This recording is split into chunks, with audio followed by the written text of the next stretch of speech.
주님의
그 사랑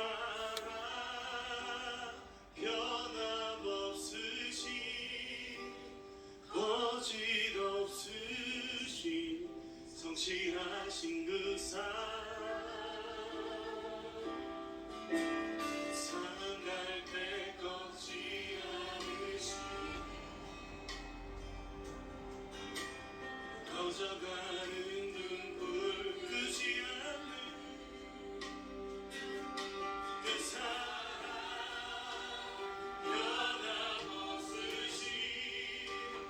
거짓없으신 성실하신 그 사랑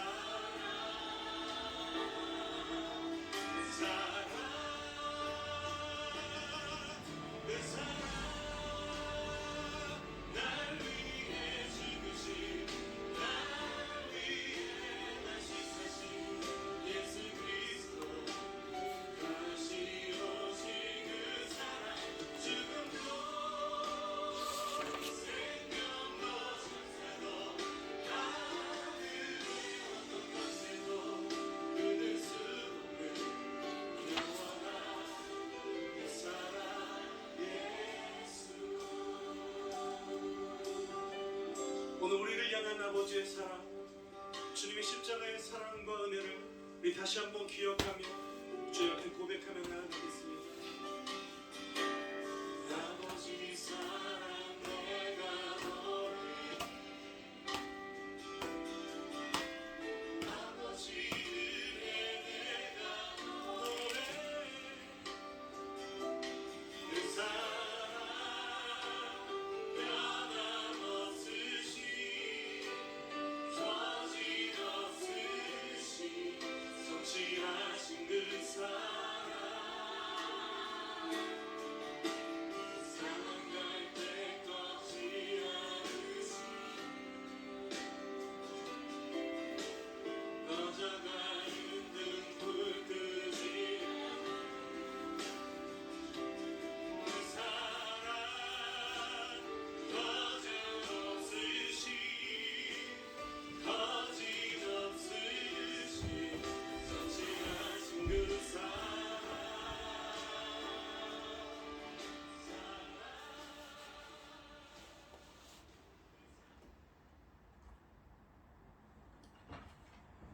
(3월 3일) 주일 예배를 시작하도록 하겠습니다.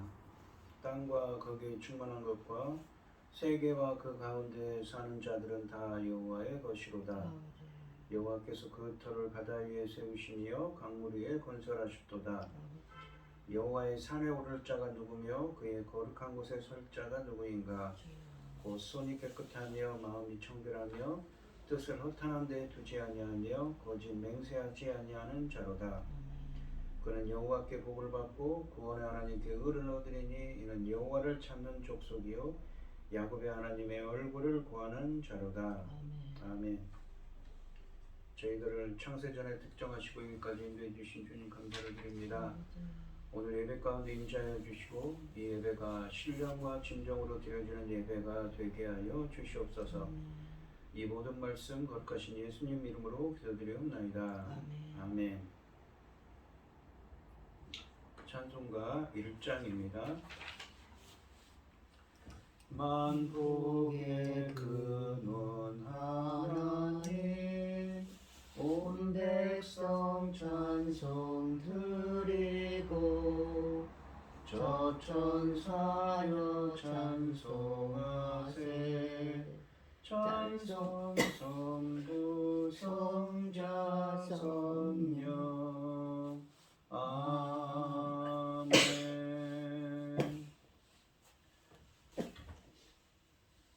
사도신경 하심으로 신앙 고백하시겠습니다.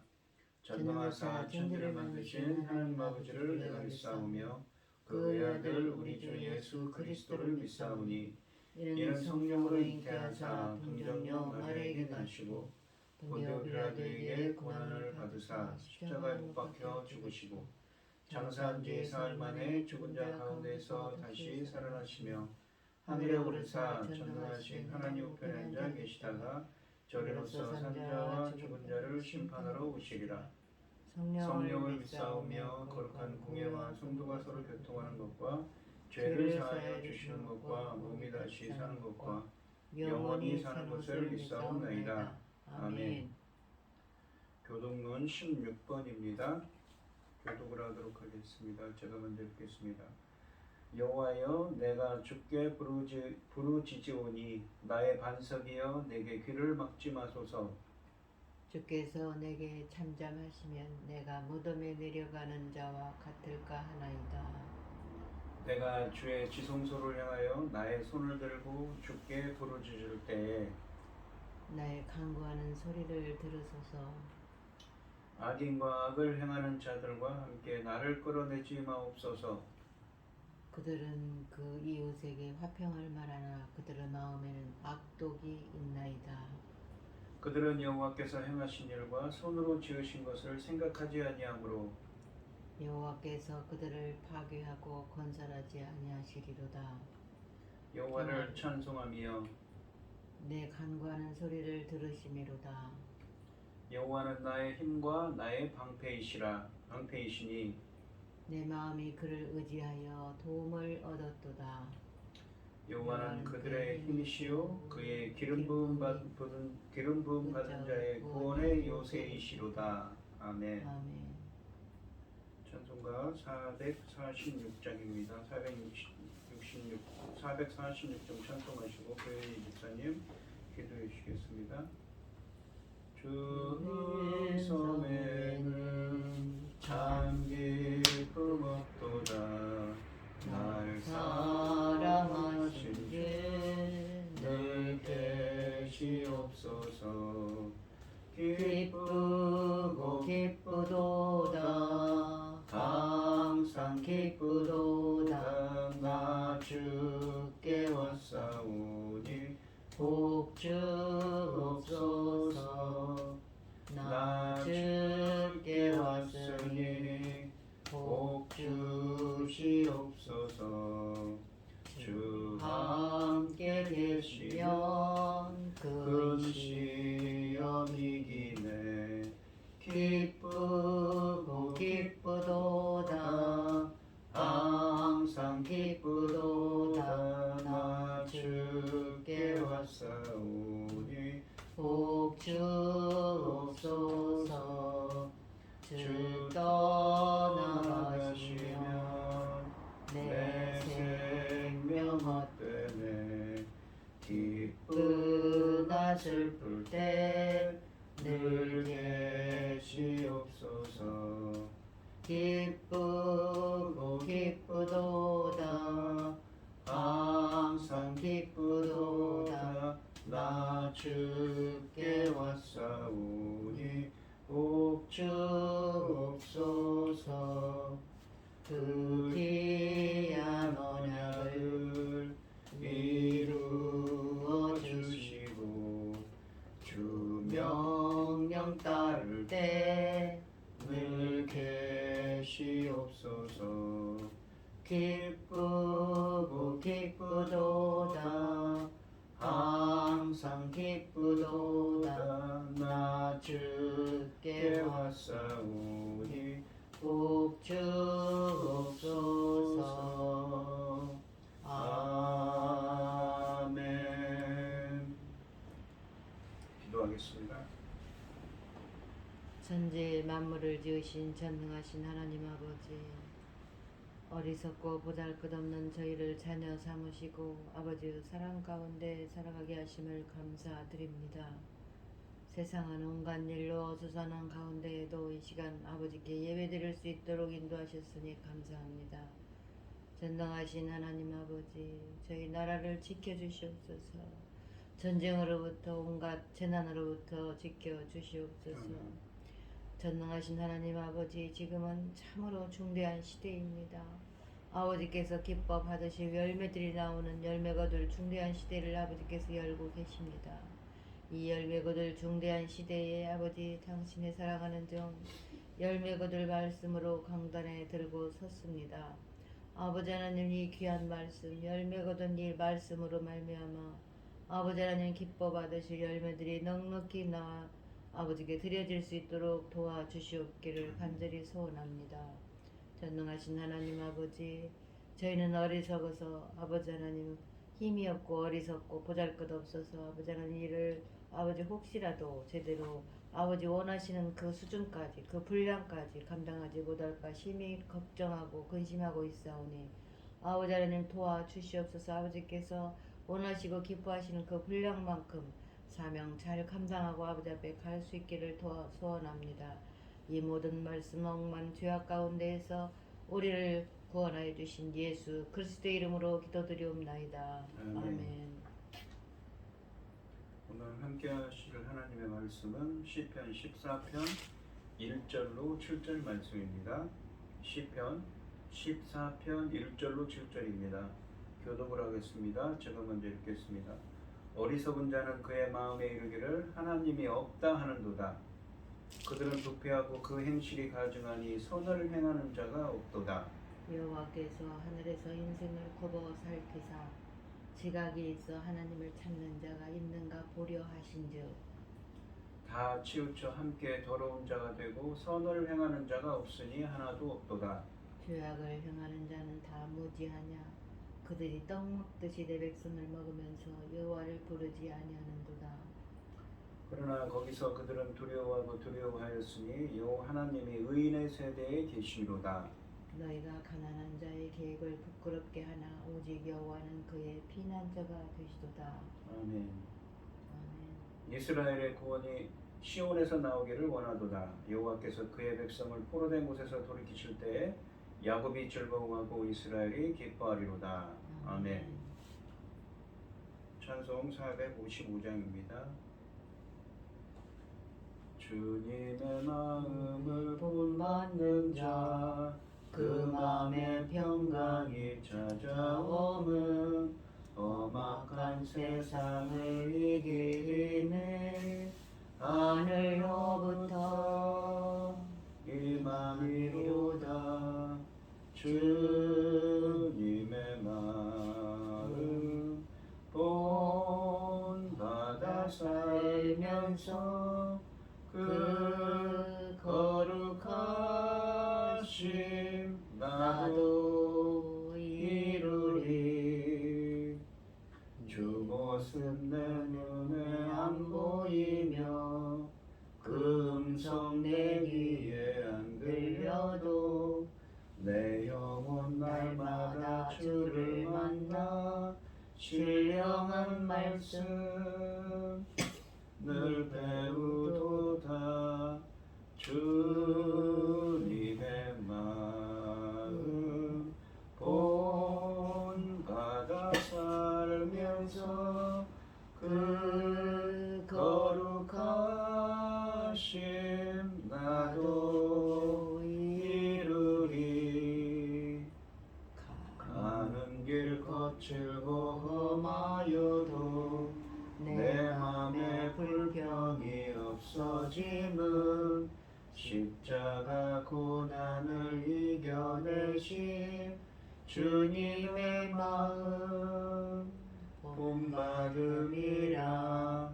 주님의 마음 본받아 살면서 그 거룩하심 나도 이루리. 주 예수 세상에 다시 오실 그날엔 무성도 변화하여 주님의 빛나는 그 형상을 다 함께 보며 주 찬양하리. 주님의 마음 본받아 살면서 그 거룩하심 나도 이루리. 아멘. 오늘 함께 하실 하나님의 말씀은 여호와를 찾는 자입니다. 이 본문에서 다윗은 하나님의 존재를 부정하고 악을 일삼고 있는 자들이 가득한 세상을 한탄하며 의인들의 편에 서서 겸손한 자, 그러니까 하나님을 찾고 하나님의 은혜를 구하는 자들의 피난처가 되시는 하나님을 선포하고 있습니다. 아버지. 본문 1절부터 4절은 특히 하나님의 편에서 볼 때 어리석은 자의 사고 분석과 사고방식과 행동이 얼마나 하나님의 기준에서 멀리 떨어져 있는가를 언급하고 있습니다. 1절 말씀을 보시면 어리석은 자는 그의 마음에 이르기를 하나님이 없다는도다. 그들은 부패하고 그 행실이 가증하니 선을 행하는 자가 없도다 라고 하십니다. 우리가 이 어리석은 자라는 표현이 있는데 잠언 1장 7절에 보시면 여호와를 경외하는 것이 지식의 근본이거든 미련한 자는 지혜와 훈계를 멸시하는도다 라고 합니다. 이 잠언 1장 7절에 나오는 미련한 자라고 되어 있는 히브리어와 이 시편 14편 1절의 어리석은 자는 같은 히브리어입니다. 이 성경에서 어리석은 자는 이 단순하거나 정신적으로 부족한 사람을 뜻하는 것이 아닙니다. 성경에서 어리석은 자는 악인과 비슷한 말입니다. 어리석은 사람은, 미련한 사람은 마음속에서 하나님을 제거한 사람입니다. 그래서 하나님이 없는 그들의 삶에는 선행도 없지요. 어리석은 사람들은 하나님을 두려워하지 않고 사회적인 약자들을 박해하고 착취하며 그를 축적하고 있습니다. 뿐만 아니라 하나님은 의로우시고 신실하신 분이라고 말로는 그렇게 고백하면서도 정작 자신들의 삶에서는 이것들을 무시하는 자들입니다.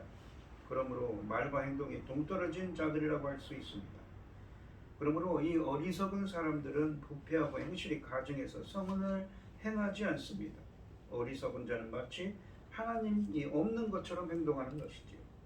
다윗은 인류에 대한 하나님의 고발을 이렇게 단언합니다. 어리석은 자는 하나님이 없다고 믿으며 부패한 삶을 살아가고 있다고 고백하고 있는 것이지요. 2절 말씀을 보시면 여호와께서 하늘에서 인생을 굽어 살피사 지각이 있어 하나님을 찾는 자가 있는가 보려 하신즉 이라고 되어 있습니다. 여기 보시면 지각이 있어 라고 되어 있는 이 히브리어는 명철하다. 우리가 이 사칼이라고 해서 히브리어로 원어로서 사칼이라고 해서 이 잠언에 보시면 지혜와 명철할 때 명철을 뜻하는 말입니다. 통찰력이 있다, 명철하다 라고 합니다. 그러면 지각이 있어, 명철하다는 것은 무엇이냐면 하나님을 찾는 자가 바로 명철한 자는 것이죠. 명철이라는 것은 하나님을 찾는 사람이 바로 명철한 사람입니다. 또한 예레미야서 9장 23절 24절에 보시면 여호와께서 이와 같이 말씀하시되 지혜로운 자는 그의 지혜를 자랑하지 말라. 용사는 그의 용맹을 자랑하지 말라. 부자는 그의 부함을 자랑하지 말라. 자랑하는 자는 이것으로 자랑할지니 곧 명철하여 나를 아는 것과 나 여호와는 사랑과 정의와 공의를 땅에 행하는 자인 줄. 사랑이라는 것은, 여기서 사랑이라는 것은 헤세드입니다. 언약적 충성, 언약에 기반한 하나님의 신실한 사랑을 의미합니다. 정의와 공의를, 정의라는 건 인간과 인간 사이에 규정한 하나님의 의로운 심판이죠. 공의라는 건 하나님과 인간 사이에 무엇입니까? 올바른 관계성에 대한 것입니다. 땅에 행하는 자인 줄 깨닫는 것입니다. 나는 이 일을 기뻐하노라 여호와의 말씀이니라 라고 하십니다. 다윗은 여호와께서 지각 있는 자, 즉 명철한 자, 하나님을 찾는 자가 있는가 보려고 살피고 계신다고 합니다.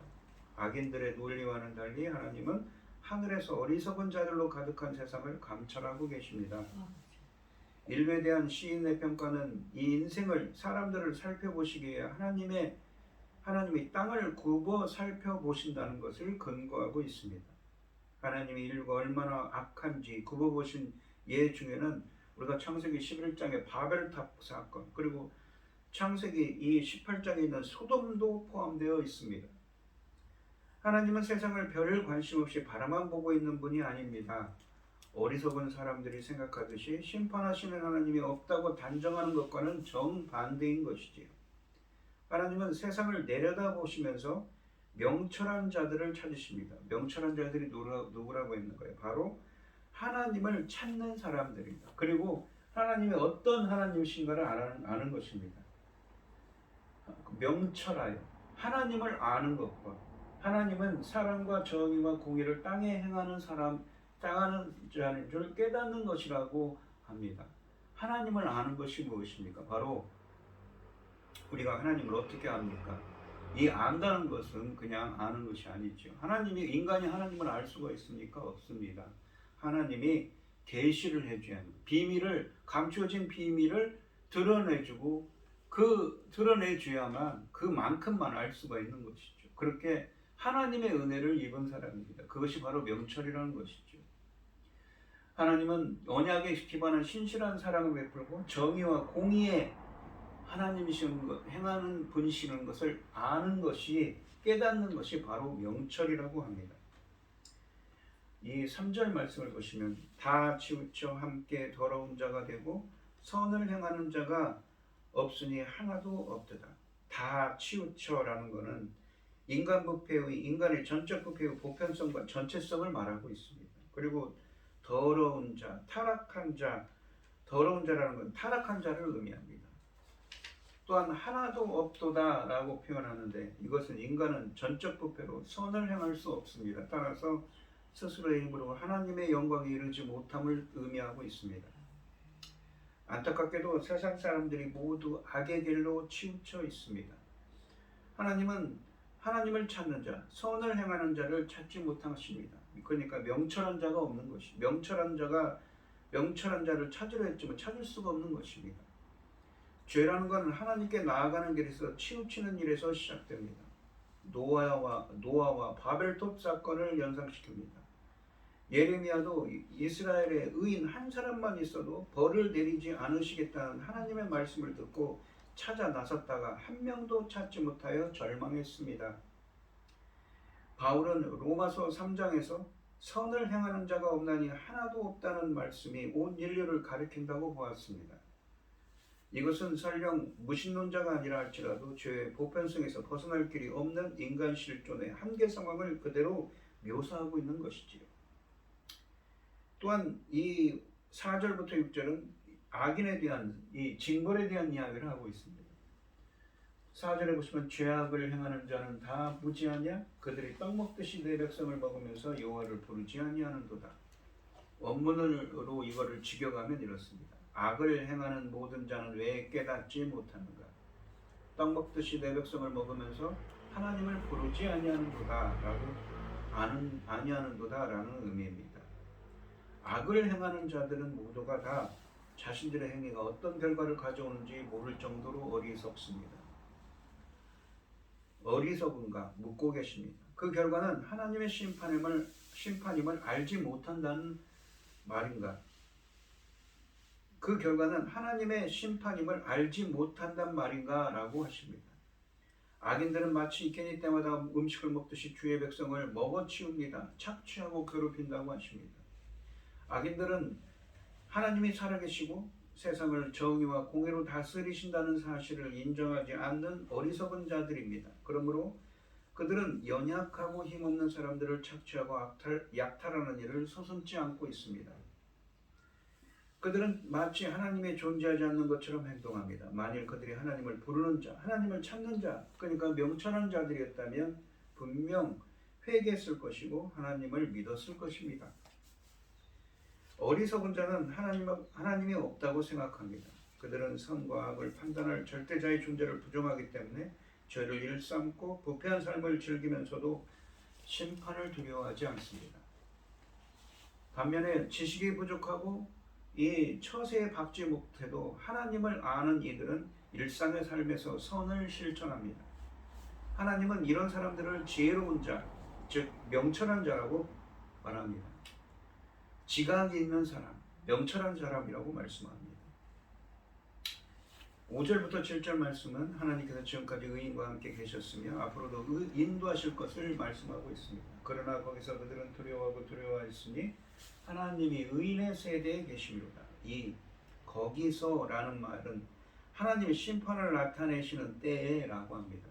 그러니까 4절까지는 이 하나님의 명철하지 못해서 하나님을 찾지도 않고 악을 하나님이 없는 것처럼 밀어내서 하나님이 없는 것처럼 악을 행하는 사람들이 있지만 그곳에서도 그 하나님의 심판이 있는 때에서도 그들은 두려워하였으니 하나님이 의인의 세대에 함께 계신다고 합니다.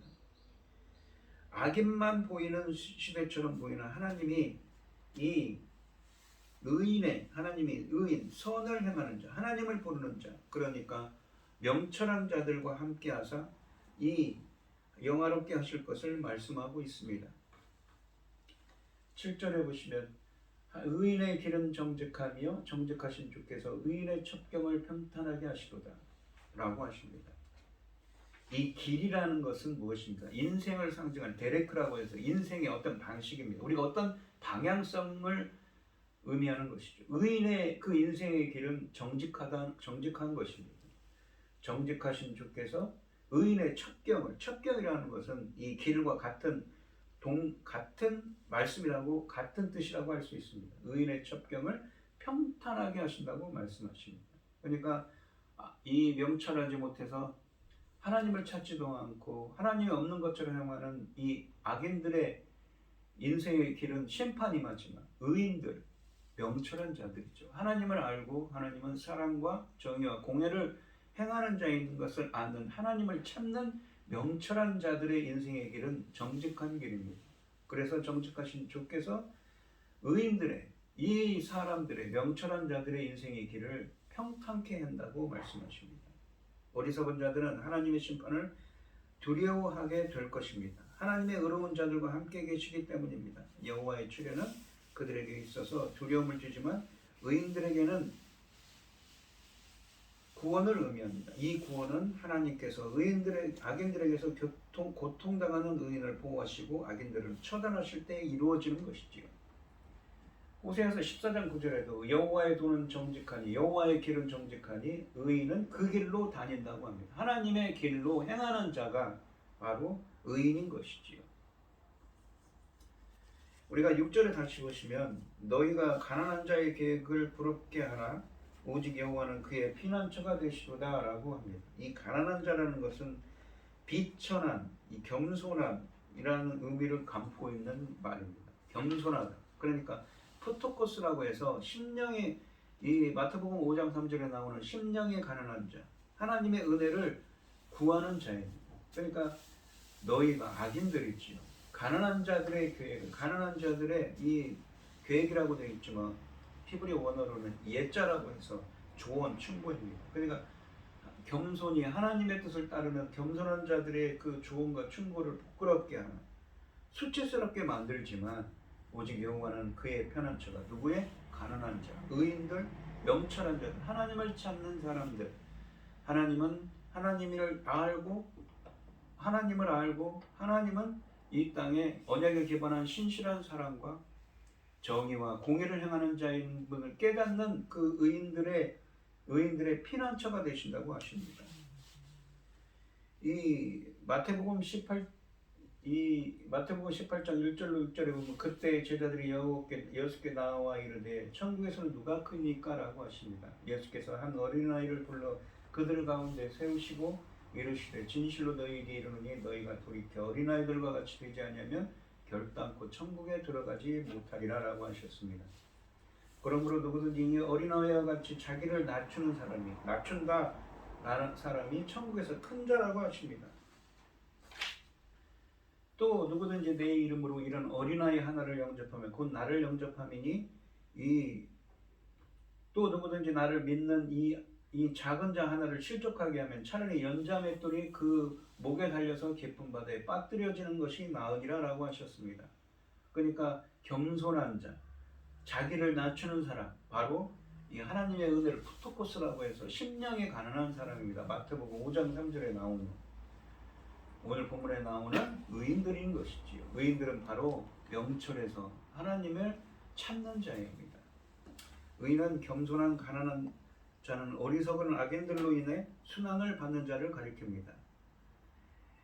악을 행하는 자는 가난한 사람들의 계획을 늘 좌절시키지만 이 의인들인 겸손한 자들의 계획을 늘 그들의 조언과 충고를 무시합니다. 하지만 하나님은 그들의 피난처가 되십니다. 시인은 의인들이 하나님 나라에서 살게 될 것을 확신하고 있습니다. 하나님은 어떤 경우라도 자기 백성을 보호하시기 때문에 악한 자들은 결국 멸망하게 되는 것이지요.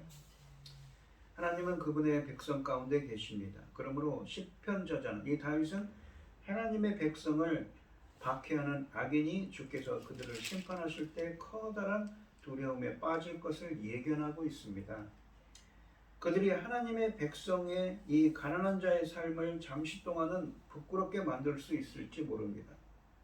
그렇지만 그의 백성은 여호와를 그들의 피난처, 그러니까 위험으로부터의 은신할 수 있는, 보호할 수 있는 곳으로 의지하기 때문에 보호를 받게 될 것입니다. 7절 말씀을 보시면 이스라엘의 구원이 시온에서 나오기를 원하도다. 여호와께서 그의 백성을 포로된 곳에서 돌이키실 때에 야곱이 즐거워하고 이스라엘이 기뻐하리로다 라고 하십니다.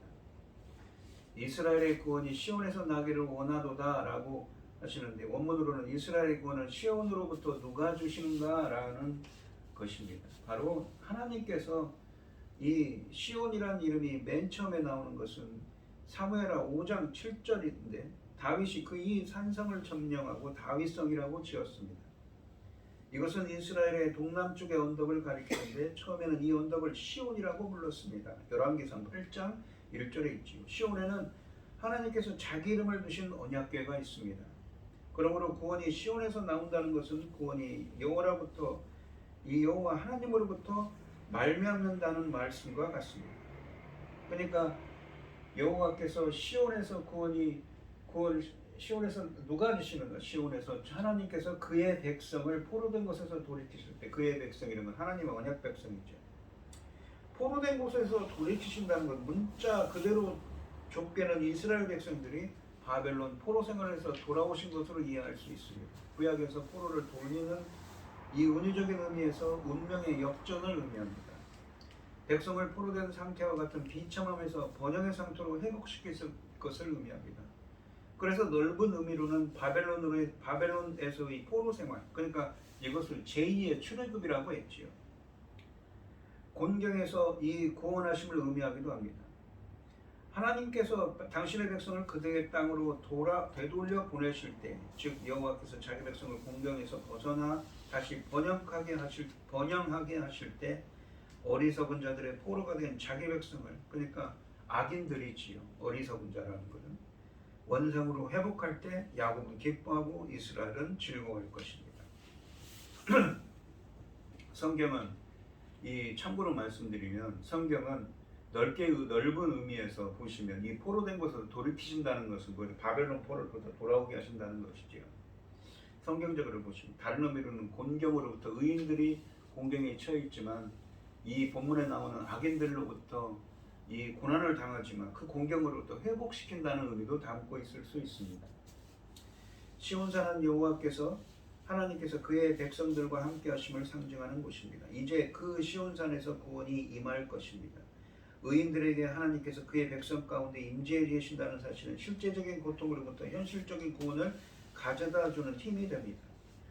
오직 하나님의 은혜로 말미암아 모든 모순과 죄악이 근원적으로 해결될 수 있음을 이 다윗은 믿음의 눈으로 보고 기뻐하고 있습니다. 다윗은 모든 백성이 하나님의 은총 아래 있게 되기를 기원하면서 이 시를 맺고 있습니다. 참고로 말씀드리면 이 포로됨에서 돌이킨다는 것이 이 성경적으로 보면 제2의 출애굽, 바벨론으로부터 포로 해방이죠. 또한 신약으로 보면 무엇입니까? 예수 그리스도를 통한 새로운 출애굽을 해야 된다고 성경에서는 말씀하십니다. 왜 그러냐면 이렇게 포로에서 돌이킨다는 것처럼 이 같은 단어들이 신약 성경에도 쓰여 있기 때문입니다. 그것이 어떤 것입니까? 바로 이 장막을 친다는 표현입니다. 요한복음 1장 14절에도 나오는, 그런 계시록 7장에도 나오는 장막을 친다는 표현은 출애굽에 나왔던 표현인 것이죠. 출애굽기에 나오는 이 표현을 헬라어로 번역한 70인역 성경에는 그러한 스케노라는 단어를 썼습니다. 그러한 단어들이 신약 성경에도 나오는 것이지요. 다윗은 이 노래를 통해 악인이 성행하는 상황에서 의인이 무엇을 보고 어디서 위를 얻어야 할 것인가를 제안합니다. 비록 우리 피부에 당장 느껴지지는 않더라도 하나님은 매우 관심 있는 눈으로 이 세상을 바라보고 계십니다. 하나님은 의인을 찾으시며 의인의 편이십니다. 하나님은 가난하고 비천한 겸손한 자들, 하나님을 찾는 자를 위해 악인들과 싸우고 계십니다. 결과는 뻔한 것이지요. 포기를 모르는 악인들이 필사적으로 하나님과 싸우지만 결과가 당장 보이지 않는 것이 하나님과 악인들 사이에 끼어 있는 우리들에게는 문제가 될 수 있습니다. 우리는 하나님은 정의와 공의의 하나님이시기 때문에 주님의 구원의 손길을 바라야며 기도해야 합니다. 언젠가는 우리를 속박하고 호흡하는 모든 것에서 풀려나 자유를 주실 것이기 때문인 것이지. 마치 포로에서 돌아온 것처럼 비록 악인들의 손에서 공경을 겪고 있는 의인들이지만 그 명철한 자들을 하나님께서 어떻게 하신다고요? 회복시키시고 그들을 보호해 주실 것임을 의미하고 있습니다. 어리석은 자들의 칠흑같이 어두운 부패한 세상이지만 주님은 지금도 의인들, 주님을 찾는 명철한 자들, 선을 행하는 겸손한 자들을 위해 피난처가 되어주시고 구원을 베푸신다고 하십니다. 우리 성도님들도 하나님을 찾는 자가 되시고 겸손한 자가 되시고 명철한 자가 되셔서 주님을 만나고 피난처가 되어주시는 주님의 구원의 손길을 체험하고 기뻐하며 감사할 수 있는 여러분들이 되시기를 주님의 이름으로 축원드리겠습니다. 기도하겠습니다. 하나님 아버지 감사합니다. 오늘 본문에 있는 것처럼 명철한 자, 하나님을 찾는 자, 하나님을 아는 자, 하나님은 이 땅에 연약에 기반한 신실한 사람과 정의와 공의를 행하는 자임을 깨닫는 자가 되게 해주시옵소서. 그러한 사람들이 바로 의인입니다. 그래서 그들은 하나님을 찾으며 겸손히 주님의 은혜를 구합니다. 비록 그들이 미련한 자, 악인들에게 온갖 핍박과 고난을 겪더라도 바벨론에서 포로를 돌아오게 한 것처럼 어떠한 공경과 역경 가운데 있더라도 피난처가 되시는 주님께서 보호해 주시고 인도해 주셔서 그들이 하나님의 그 은혜 안에서 살아갈 수 있도록 주님께서 역사하여 주시옵소서. 이 모든 말씀 거룩하신 예수님 이름으로 기도드리옵나이다. 아멘.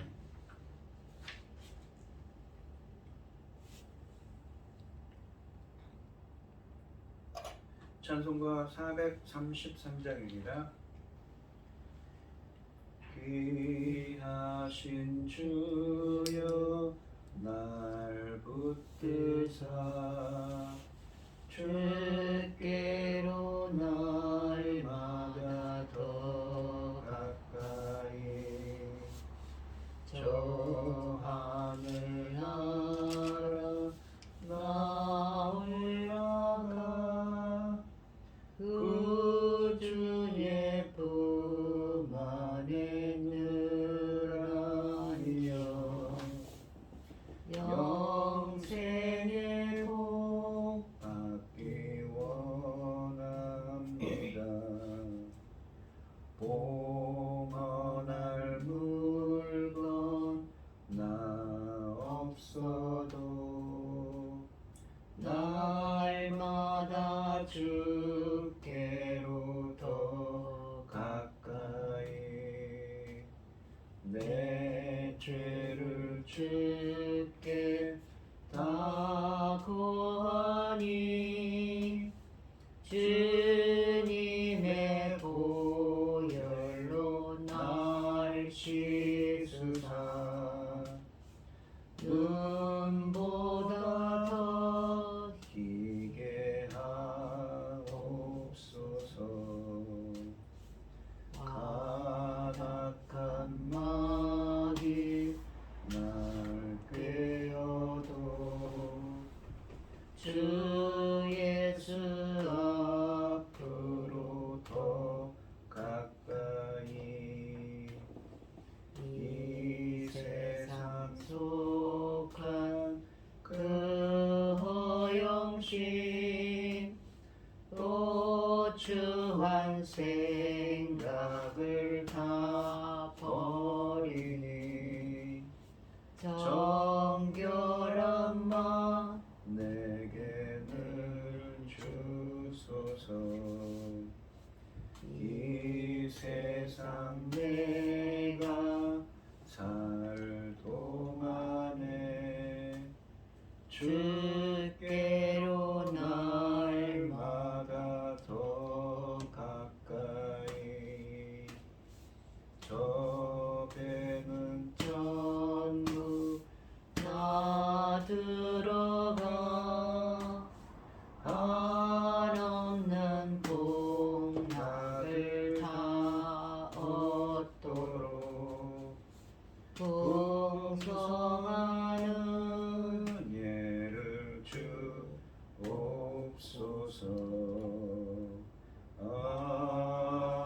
아멘. 기도하겠습니다.